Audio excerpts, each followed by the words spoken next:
નમસ્કાર દર્શક મિત્રો, કરંટ ટોપિકમાં હું પીનલ આપ સૌનું સ્વાગત કરું છું। આજે વાત કરી રહ્યા છે નવી શિક્ષણ નીતિને લઈને। જ્યારે નવી રાષ્ટ્રીય શિક્ષણ નીતિ 2020ની વાત કરવામાં આવી રહી છે, કારણ કે ખાસ કરીને આજે ચર્ચા કરી રહ્યા છે, કારણ કે હવે તેના અમલીકરણ માટેની જે બેઠક યોજાઈ છે તેમાં મહત્વના મુદ્દાઓ પર ચર્ચા કરવામાં આવી છે। નવી રાષ્ટ્રીય શિક્ષણ નીતિ 2020 કે 34 વર્ષ બાદ આ નવી શિક્ષણ નીતિનો અમલ જ્યારે થવા જઈ રહ્યો છે, ત્યારે એજ્યુકેશનલિસ્ટનું શું માનવું છે આ નવી રાષ્ટ્રીય શિક્ષણ નીતિને લઈને? અને સાથે જ આ શિક્ષણ નીતિમાં જ્યારે ખાસ કરીને કલા અને કૌશલ્યની સાથે સાથે સાયન્સ અને ટેકનોલોજી, ઇનોવેશન અને રિસર્ચનું પણ એટલું જ મહત્વ તેને આપવામાં આવી રહ્યું છે। ને તેની સાથે ક્યાંક કહી શકાય છે કે નવી રાષ્ટ્રીય શિક્ષણ નીતિ જે છે તે ક્યાંક ને ક્યાંક તમામ ભારતીય જીવનના મૂલ્યોને સાચવશે, તેની સાથે સાથે વિશ્વની આવશ્યકતાને પણ પૂર્ણ કરી શકશે, અને તેની સાથે ક્યાંક એવું પણ કહી શકાય છે કે યુવાનોને આત્મનિર્ભર પણ બનાવે તેવા પ્રકારનો દસ્તાવેજ જે આ તૈયાર કરવામાં આવ્યો છે। પરંતુ હવે વાત છે તેના અમલીકરણની। ક્યાંક આટલા વર્ષો પછી આ નવી રાષ્ટ્રીય શિક્ષણ નીતિ આવી રહી છે, ને તેની સાથે જ તેના વિશે ઘણું બધું આપણે જાણી ચૂક્યા છે, પરંતુ હવે વાત છે તેના અમલીકરણની કે હવે આ નવી રાષ્ટ્રીય શિક્ષણ નીતિનો આટલા વર્ષો પછી કઈ રીતે અમલીકરણ કરવામાં આવશે, તેની સાથે જે બાબતો પર જે મુદ્દાઓ પર ભાર મૂકવામાં આવ્યો છે તે કેટલું અલગ કરી શકશે જૂની જે શિક્ષણ નીતિ છે તેનાથી, અને તેની સાથે જ અત્યારે બદલાતા વિશ્વમાં આ નવી જે શિક્ષણ નીતિ છે તે યુવાન માટે કેટલું ફાયદાકારક સાબિત થઈ શકે છે, તેની સાથે જ તમામ જે એજ્યુકેશનલિસ્ટ છે, ટીચર્સ છે, શિક્ષણ ક્ષેત્રની સાથે જોડાયેલા લોકો છે, તે લોકોને પણ કેવા પ્રકારના પરિવર્તનની જરૂરિયાત પડશે, આ તમામ મુદ્દાઓ પર ચર્ચા કરીશું। જેની માટે મારી સાથે અહીંયા જોડાઈ ગયા છે એજ્યુકેશનલિસ્ટ બંને કિરીટ જોશી અને તેમની સાથે ધવલ પાઠક આપણી સાથે જોડાયા છે। આપ બંનેનું સ્વાગત છે કરંટ ટોપિકમાં। કિરીટભાઈ, સૌથી પહેલા જ્યારે નવી રાષ્ટ્રીય શિક્ષણ નીતિ 2020ની વાત કરી રહ્યા છે, ત્યારે હવે તેનું અમલીકરણ થવા જઈ રહ્યું છે, એટલે કે તૈયારી થઈ રહી છે કે તેના અમલીકરણ માટેની તૈયારીઓ હવે તેની માટે ખાસ કરીને ટાસ્ક ફોર્સની રચના કરી દેવામાં આવી છે અને એક રોડ મેપ પણ તૈયાર કરવામાં આવ્યો છે। કિરીટભાઈ, આપનું શું માનવું છે કે તેના અમલીકરણ માટે કેવા પ્રકારની તૈયારીઓની જરૂરિયાત પડશે? રાષ્ટ્રીય શિક્ષણ નીતિ 2020 એ ભારત સ્વતંત્ર થયા પછીની તમામ શૈક્ષણિક નીતિઓમાં ઉત્તમ પ્રકારની છે। અગાઉની તમામ શિક્ષણ નીતિઓમાં કંઈક ને કંઈક નવું હતું અને કંઈક ખૂટતું હતું, પણ રાષ્ટ્રીય શિક્ષણ નીતિ 2020માં જે કોઈ વિભાગમાં, જે કોઈ અગાઉની નીતિમાં ખૂટતી વાત હતી, જે અયોગ્ય હતી અથવા અમલીકરણમાં ખામી હતી, એ વસ્તુને અહીંયા મૂકવા પ્રયત્ન કર્યો છે।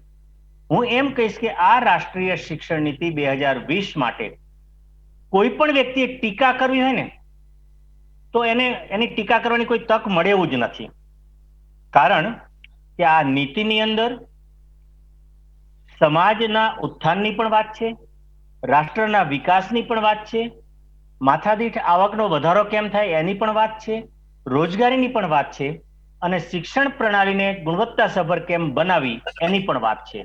પણ હું આગળ કહેવા માંગુ છું, મારો વ્યક્તિગત વિચાર છે કે આ જે તૈયાર આપણે મૂકી તો દીધા વિચારો, પણ એનું અમલીકરણ કેમ કરવું એ વિશેનો કોઈ ઉલ્લેખ નથી। હું એમ કહીશ કે કદાચ આપણી રાજ્ય સરકાર પણ એના માટે રચના કરવામાં આવી છે કિરીટભાઈ, હા, અને તેની સાથે એક રોડમેપ પણ તૈયાર કર્યો છે। હા, એ આપ કહો છો, શિક્ષણ વિભાગ પણ પ્રયત્નશીલ છે, પણ રોડમેપ એટલે શું? હું એવું માનું છું કે કોઈ પણ વસ્તુ આપણે નક્કી કરી, આજે માનો કે તમે એક ટોક શોમાં મને બોલાવવા માંગો છો, ત્યારે તમારી પાસે પ્લાનિંગ છે કે ટોક શો માટે 2 જણને બોલાવવા છે, 3 ને બોલાવવા છે, એમને કેટલો સમય આપશું, જે આપણો વિચાર છે અથવા જે થોટ મૂકવાના છે એને અનુરૂપ વ્યક્તિ છે કે કેમ, એ સમય આપી શકશે કે કેમ, કોઈને ખોટું તો નહીં લાગે ને, આવી અનેક બાબતો જુઓ છો। એમ આ શિક્ષણ નીતિને અમલ કરવા માટે માત્ર રોડમેપ તૈયાર છે બોલવાથી નહીં ચાલે। ભારત સરકારે તો ઘણો ગહન અભ્યાસ કરવો પડશે। હા, એની તૈયારી ચોક્કસ ચાલુ કરી છે, પણ એ રોડમેપ કેટલો સફળ રહેશે એ અગત્યનો મુદ્દો છે। અને હું એમ કહું છું કે જો આ નક્કી કરેલી નીતિમાં 50% પણ જો આપણે સફળ રહીએ ને, તો મોટામાં મોટું આ ભારત સરકારે સફળતાપૂર્વકનું કામ કર્યું કે રાષ્ટ્ર વિકાસ। આપને લાગે છે કે આ જે શિક્ષણ નીતિ તૈયાર કરવામાં આવી છે તેના અમલીકરણમાં ક્યાંક આપણે અત્યારે સફળ થઈ શકીએ તેટલા સક્ષમ નથી? શંકાશીલ છીએ, સફળ થઈ શકશું ને એવું નથી કહેતો, શંકા મને છે। એટલા માટે કે ઘણી બાબત, જેમ કે આપણે વિચારીએ, આપણે મને નવી નીતિ માટે વિચાર્યું છે કે વિદ્યાર્થી દીઠ શિક્ષકનો રેશિયો ઘટવો જોઈએ, એટલે કે અત્યારે જે 60:1 રેશિયો છે, 60:1.5 છે, ત્યાં 30:1 કરી નાખવાની વાત છે. એવી રીતે ભૌતિક સુવિધા ઊભી કરવાની વાત છે, ગ્રામ્ય વિસ્તાર સુધી પહોંચવાની વાત છે, વિષયોના વિકલ્પો આપવાની વાત છે. પણ વિષયોના વિકલ્પો આપો ત્યારે માત્ર 35 વિદ્યાર્થીઓને 8 પ્રાધ્યાપકો જોશે. એ પ્રાધ્યાપકોના પગાર કેટલા આપશો, કેવી રીતે મહેનતાણો આપશો, કેવી રીતે આવશે, કેવી રીતે વિષયો મૂકશે, બાળકોનું કેવી રીતે મૂલ્યાંકન થશે, અનેક બાબતો જોવાની છે. હા, થઈ શકશે, પણ એના માટે ઘણો સમય માગશે, એનો પ્રયત્ન કરવો પડશે. ત્યારે એને રોડ મેપ કહી શકશું, ત્યારે આપણે સફળતા તરફ જઈશું. અને આના માટે નો ડાઉટ કે આપણી રાજ્ય સરકારે પણ અને ભારત સરકારે પણ જુદી જુદી કમિટીઓ બનાવવા પ્રયત્ન કર્યો છે, જુદી જુદી મિટિંગો યોજી રહ્યા છે. પણ હજુ એના અમલીકરણ થતા, એનો રોડમેપ તૈયાર થતા, એને કેમ મૂકો એવી જોતા ઘણી બધી વાર લાગશે, ઘણો સમય જશે.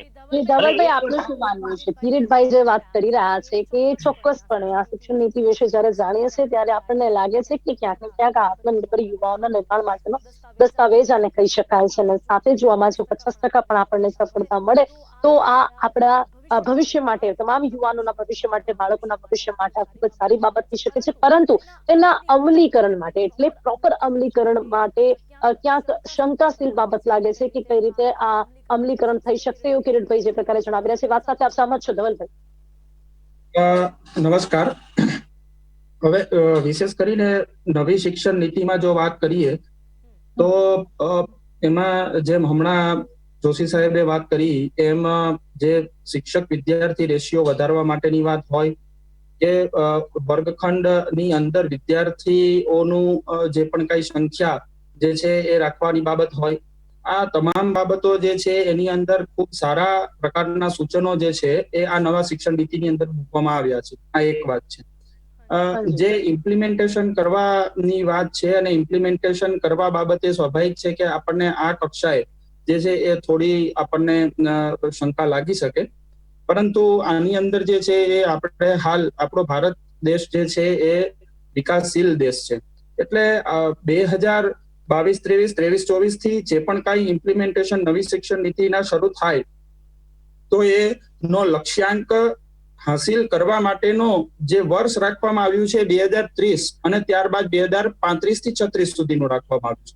એટલે જે આપણને પરિણામો મળવાના શરૂ થશે એ પરિણામો જે છે એ આપણે એને 2028 બાદ જો એને તપાસવાના શરૂ કરીએ તો મારી દ્રષ્ટિએ આપણને ત્યારે એનું સાચું મૂલ્યાંકન ખબર પડે.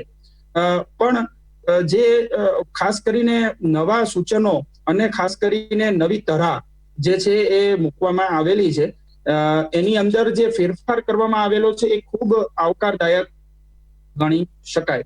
ખાસ કરીને અત્યાર સુધી પ્રી સ્કૂલ જે છે એને આપણે શૈક્ષણિક ઢાંચામાં નોટિસેબલ એ નહોતો, એને ધ્યાન ઉપર એવો લેવામાં નહોતો આવતો. જ્યારે નવી શિક્ષણ નીતિ જે છે એની અંદર પ્રી સ્કૂલ, એની અંદર ગુજરાતી માધ્યમ હોય તો આંગણવાડી અને ઇંગ્લિશ મીડિયમ હોય તો nursery, LKG, UKG, first standard અને સેકન્ડ સ્ટાન્ડર્ડ, કુલ 5 વર્ષ એ જે છે એને પ્રી સ્કૂલ, અને ત્યારબાદ પહેલું અને બીજું ધોરણ જે છે એને પ્રાઇમરી એજ્યુકેશન, ત્યારબાદ જે ધોરણ 3 થી 5 જે છે એને પ્રાથમિક શિક્ષણ, ધોરણ 6 થી 8 ઉચ્ચતર પ્રાથમિક શિક્ષણ. તો આમાં ફેર છે.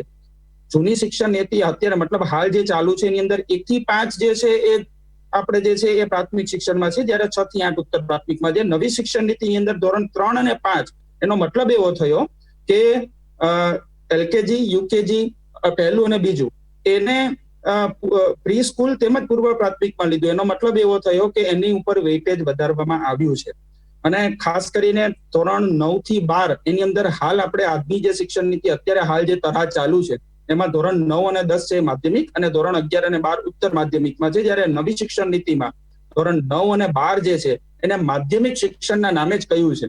મતલબ એવું આપણે કરી શકીએ, એ આવનારો સમય આપણને વધારે સ્પષ્ટતા કરી શકે છે કે ધોરણ 10 નું બોર્ડ જે છે એની અગત્યતા કેટલી રહેશે. ધવલભાઈ, જે ચેન્જીસ જણાવી રહ્યા છે, જ્યારે નવી શિક્ષણ નીતિની જાહેરાત થઈ ત્યારે આપણી સમક્ષ આપ્યા હતા, પરંતુ આ તો એક કહી શકાય ને કે સામાન્ય પરિવર્તન છે. એમાં કદાચ કોઈ અમલીકરણમાં વાંધો આવે એવું લાગતું નથી. અને આ પ્રકારના પરિવર્તનથી નાનપણથી બાળકોને ક્યાંક એક ફાયદો થઈ શકશે, લાગે છે આપને? કિરીટ, મેં પહેલા પણ કહ્યું કે રાષ્ટ્રીય શિક્ષણ નીતિ 2020 ઉત્તમમાં ઉત્તમ છે. એમાં શિક્ષણ માટેની તમામ સમસ્યાઓ ન હલ લાવી શકાય એવી વાતો અંદર મૂકી છે. એ 100% સાચી વાત છે. પણ વાત મારી આગળ છે.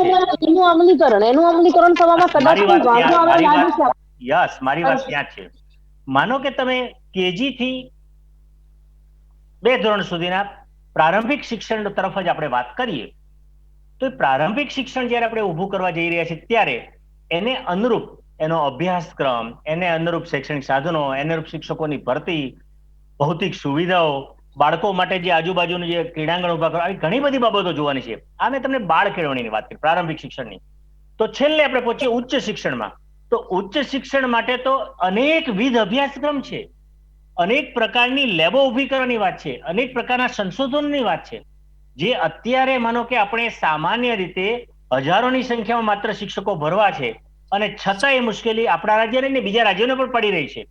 અને એના કારણે શિક્ષણની ગુણવત્તા પર અસર. તો આ નીતિ સારી જ છે, પોલિસી સારી જ છે, પણ એના અમલીકરણ કરવા માટે એ ખર્ચને પહોંચવા માટેનું યોગ્ય આયોજન કરવું પડશે, એના માટે યોગ્ય વ્યવસ્થા કરવી પડશે. અને હું એથી આગળ કહું છું કે ભારત સરકારને અને રાજ્ય સરકારને મારી નમ્ર વિનંતી છે કે જે તે વિભાગ સાથે સંકળાયેલ તમામ ઘટક પક્ષોની મુલાકાત કોઈક આવી કમિટી રચી લે.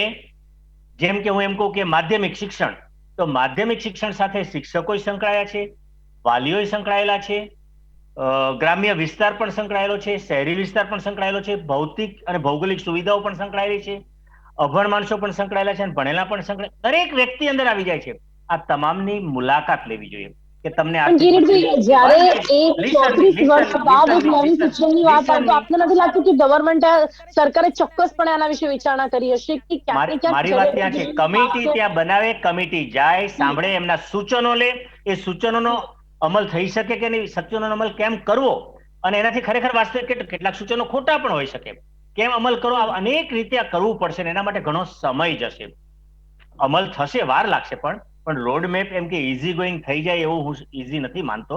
ઘણો સમય માગી લે છે, દીર્ઘ દ્રષ્ટિ માગી લે છે, અને ભારત સરકાર આ બાબતમાં સક્ષમ છે, કરશે એવું મને ચોક્કસપણે ખૂબ મોટું પરિવર્તન છે. સમય તો લાગશે અને કિરીટભાઈ હંમેશાથી કંઈક મોટું પરિવર્તન જ્યારે લાવવું હોય છે ત્યારે સમય તો લાગતો જ હોય છે, પરંતુ બધાના સાથ સહકારની જરૂરિયાત પડશે આમાં. અને આપ જેવા એજ્યુકેશનાલિસ્ટના જે પણ સૂચનો છે તેની પણ જરૂરિયાત પડશે. ધવલભાઈ, ફરી એક વખત અમલીકરણ માટે આપનો સવાલ. આપને પણ લાગે છે કે ક્યાંક ખૂબ સમય લાગી જશે, ઘણા સૂચનો જે આપવામાં આવશે, ઘણા સૂચનામાં ખોટા પણ હોઈ શકે, એમાં પણ કંઈક ચેન્જીસ કરવા પડશે. અને એની સાથે સાથે સરકારે આ જ્યારે ટાસ્ક ફોર્સની રચના કરી છે તેની સાથે સાથે સૂચનોની વાત છે, પ્રોપર રચના થઈ શકશે, તમામ જે પણ એજ્યુકેશનલિસ્ટ છે એમની પાસેથી સૂચનો લેવામાં આવશે, આ બધું જ ક્યાંક થઈ શકશે. ઘણો સમય લાગી જશે. ધવલભાઈ, આપને પણ લાગે છે? મેં જેમ શરૂઆતમાં જ આપને વાત કરી એ રીતે 2023-24 થી જો એનું અમલીકરણ ધીરે ધીરે કરીને શરૂ થાય તો આના લક્ષ્યાંકો જે છે એ ખૂબ લાંબા સમયે, મતલબ 2028 બાદ આપણને ક્યાંક ને ક્યાંક, મતલબ એક વાત એવી સમજીએ કે 2023-24 જો કોઈ બચ્ચું એડમિશન લેશે, એને જે ફર્સ્ટ સ્ટાન્ડર્ડમાં લેવા માટેની જે 6 વર્ષ માટેની ઉંમર કરવામાં આવી છે ત્યાં એ એડમિશન લેશે. હવે એ વિદ્યાર્થી જે છે એ 10 વર્ષે એ પહેલા એના બોર્ડમાં પહોંચે. હવે 2023-24 ને આપણે ધ્યાનમાં રાખીએ તો અંદાજિત એ ગાળો થાય 2033-34. ત્યારે આપણને ખબર પડે કે એ વિદ્યાર્થી કઈ કક્ષાએ પહોંચ્યો છે ને નવી શિક્ષણ નીતિના ઇમ્પ્લિમેન્ટેશન સાથેનું આ બાળક જે છે એમાં આપણને શું પરિવર્તનો જોવા મળ્યા છે. આ પહેલી વાત. બીજી વાત એવી આપને કહીશ, હાલ ગુજરાત માધ્યમિક શિક્ષણ બોર્ડ દ્વારા તમામ વિષયોમાં નિષ્પત્તિ ચાલી રહી છે. અત્યારે ઓનલાઈન વેબિનાર ગુજરાત માધ્યમિક શિક્ષણ બોર્ડનો ચાલુ છે. મતલબ નિષ્પત્તિ એ રીતે ચાલી રહી છે. આપણે એક એક્ઝામ્પલ તરીકે જોઈએ તો 11-12 સાયન્સમાં ફિઝિક્સ સબ્જેક્ટ જે છે એ ફિઝિક્સ સબ્જેક્ટને અત્યારની એનસીઈઆરટી ના અભ્યાસક્રમ મુજબ જે છે એ ઇમ્પ્લિમેન્ટેશન કરેલું છે. તો એના દ્વારા વિદ્યાર્થીઓ જે બહાર પડેલા છે, તો એને એક ઉદાહરણ તમને હું આપું તો એને જે અત્યારે પહેલા થિયરી કરાવવામાં આવે છે અને એ થિયરીના બેઝ પર લેબોરેટરીની અંદર પ્રેક્ટિકલ કરાવવામાં આવે છે. તો એના ખરેખરમાં આપણને રિઝલ્ટ, આઉટકમ્સ કેટલા અને કેવા મળ્યા એના બાબતનું હાલ મનોમંથન, ચર્ચા અને નવી શિક્ષણ નીતિની અંદર આ તમામ વિષયોની અંદર કેવી રીતે સુધારા વધારા કરવા એની પણ અત્યારે હાલ આજની તારીખની હું અત્યારે વાત કરું છું, અત્યારે બ્રેક અને 3 વાગ્યાનું સેકન્ડ સેશન શરૂ થશે. અત્યારે એ ચાલી જ રહ્યું છે. મતલબ જી તમામ ક્ષેત્રમાં પછી ઇન્સ્ટિટ્યુશનલ ડિસિઝન લેવાના હોય કે પછી અભ્યાસક્રમના ફેરફાર કરવાના હોય કે પછી વિદ્યાર્થી કક્ષાએ જોવાનું હોય, શાળા વર્ગખંડનું જોવાનું હોય કે શિક્ષકોનું મહેકમ જે છે એ શાળા કક્ષાએ છે. આ તમામ બાબતો ઉપર ધીરે ધીરે પ્રયત્નો થઈ રહ્યા છે.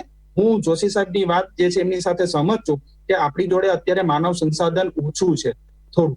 શાળા કક્ષાએ જોવા જઈએ તો ક્યાંક જે છે એ ક્લાર્ક 1991 બાદ જે છે એ ક્લાર્ક આપણને કદાચ શાળા કક્ષાએ ઓછા જોવા મળે છે. ક્યાંક શિક્ષકોની ભરતીમાં જે છે એ આપણને તકલીફો આવી રહી છે. આ બધી બાબતો છે જ એની જગ્યા પર, પણ આપણને નવી શિક્ષણ નીતિના આઉટકમ્સ જે છે એ, અને એમાં દર 5 વર્ષે નવી શિક્ષણ નીતિમાં એક પ્રાવિધાન કરેલું છે કે દર 5 વર્ષે એનું રિવ્યુ કરવું પડશે અને એ 5 વર્ષ બાદ જો એમાં સંશોધન કરવા હોય તો એ પણ કરી શકાશે. એ ચોક્કસપણે ખૂબ જ મહત્વની બાબત છે, કારણ કે આપણે 34 વર્ષથી એક જ શિક્ષણ નીતિ ઉપર ડિપેન્ડન્ટ છીએ. ક્યાંક ને ક્યાંક જે અમુક નવા પરિવર્તનો આવી રહ્યા છે, જે રીતે અત્યારે ઘણું અપડેટ થઈ ચુક્યું છે બધું જ, અને ત્યારે શિક્ષણ નીતિ ક્યાંક જૂની ને જૂની ચાલી રહી છે. તેના કારણે આ ખૂબ જ મહત્વનો એક કહી શકાય છે કે જે નિર્ણય લેવામાં આવી રહ્યો છે.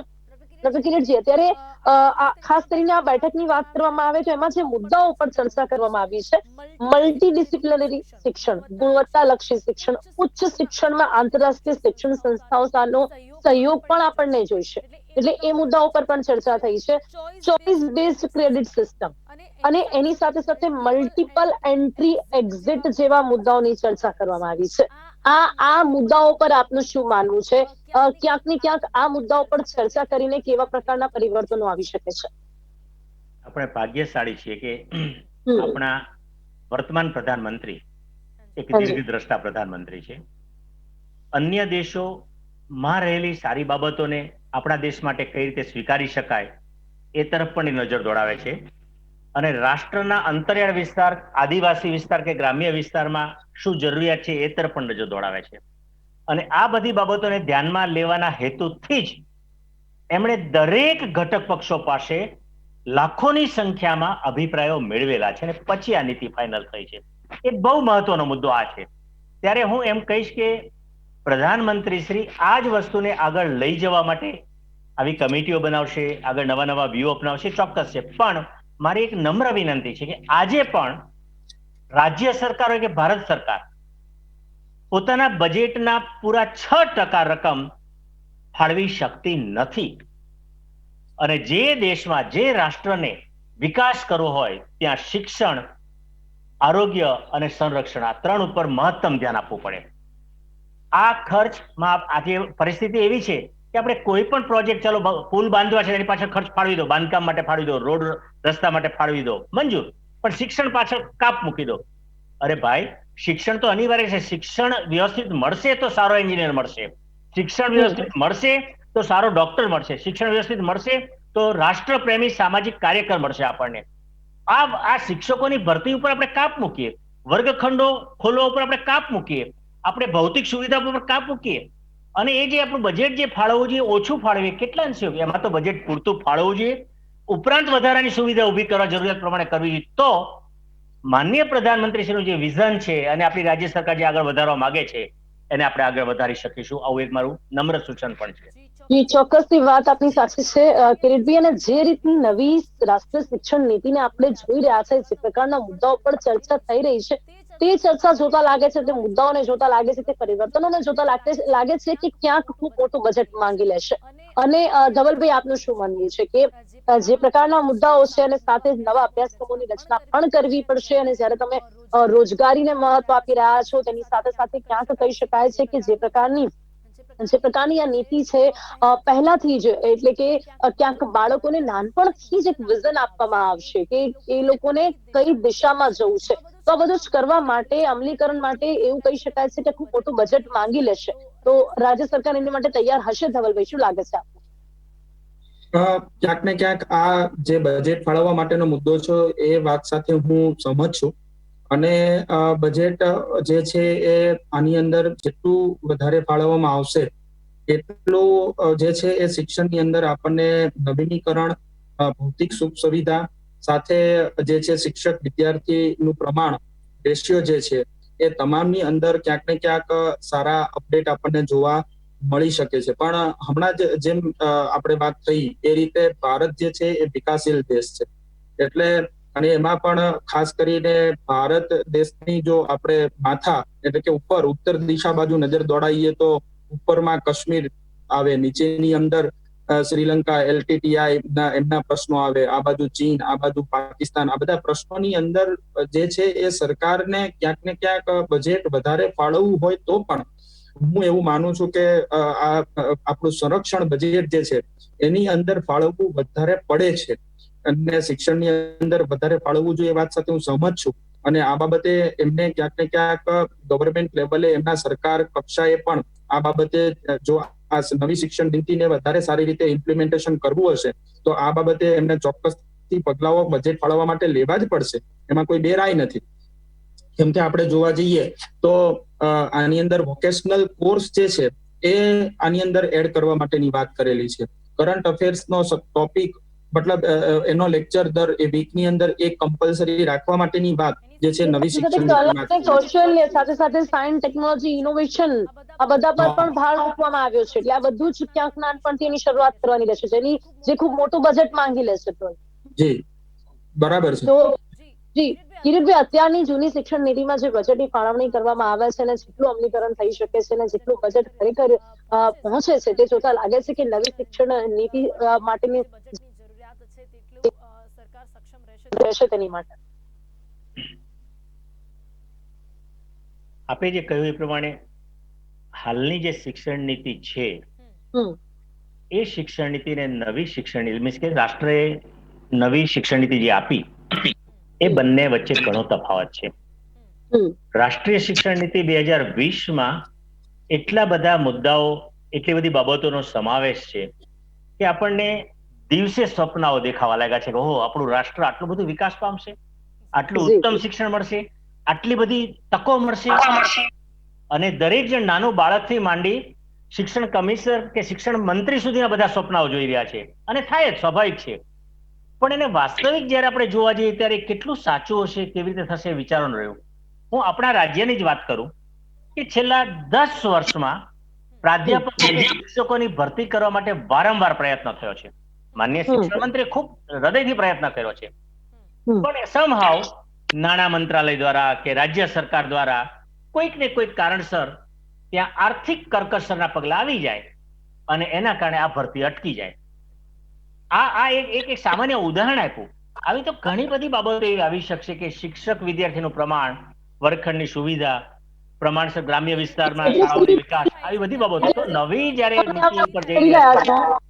એટલે ચિંતા થાય છે કિરીટભાઈ કે અત્યારે જે મુદ્દાઓની આપ વાત કરી રહ્યા છો એ ખૂબ જ સામાન્ય એવી બાબતો છે કે જે પહેલા પૂર્ણ થવી જોઈએ, અને હજી જ્યારે એમાં આપણે મિસિંગ છે ને ક્યાંક એમાં આપણને અભાવ જોવા મળી રહ્યો છે, ત્યારે આ નવી રાષ્ટ્રીય શિક્ષણ નીતિ માટેનું જે બજેટ છે તે તેની જે એક્સપેક્ટેશન છે, જે આશાઓ છે તે કઈ રીતે પૂરી થશે. મને એવું લાગે છે આપના મુદ્દાને અનુરૂપ કે ભારત સરકાર બજેટ ફાળવવા પ્રયત્ન કરશે, ફાળવશે જ એવું, ભલે એમને પ્રોમિસ આપ્યું છે કે આટલા ટકા ફાળવવામાં આવશે, એ દરેક સરકાર કહે છે પણ આપી શકતી નથી.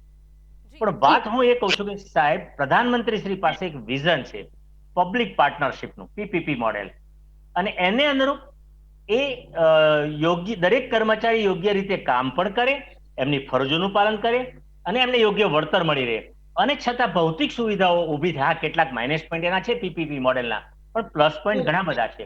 એ રીતે જો આગળ વિકસાવશે તો જે આંતરરાષ્ટ્રીય શિક્ષણની વાત છે, દરેક દેશોના શિક્ષણને આપણા શિક્ષણના સમન્વય કરવાની વાત છે, આ બધી જ બાબતોને ન્યાય આપવામાં કદાચ સફળ થઈ શકે. પણ એને પણ ચોક્કસ પાયારૂપ બાબતોને ધ્યાનમાં લઈ દરેક મુદ્દાઓનું વિશ્લેષણ કરી પછી જ PPP મોડેલને આગળ વધારવું જોઈએ, જેથી કરી કોઈ પણ વ્યક્તિને આ સોંપવામાં આવે અને એ અધિકારીઓ બદલાતા રહે તો પણ PPP મોડેલના અમલીકરણમાં ક્યાંય આંચ ન આવે, સફળતાપૂર્વક આગળ વધારી શકે. જો આ પ્રકારનું આયોજન થશે તો હું એમ માનું છું કે કદાચ મુશ્કેલી નહીં પડે.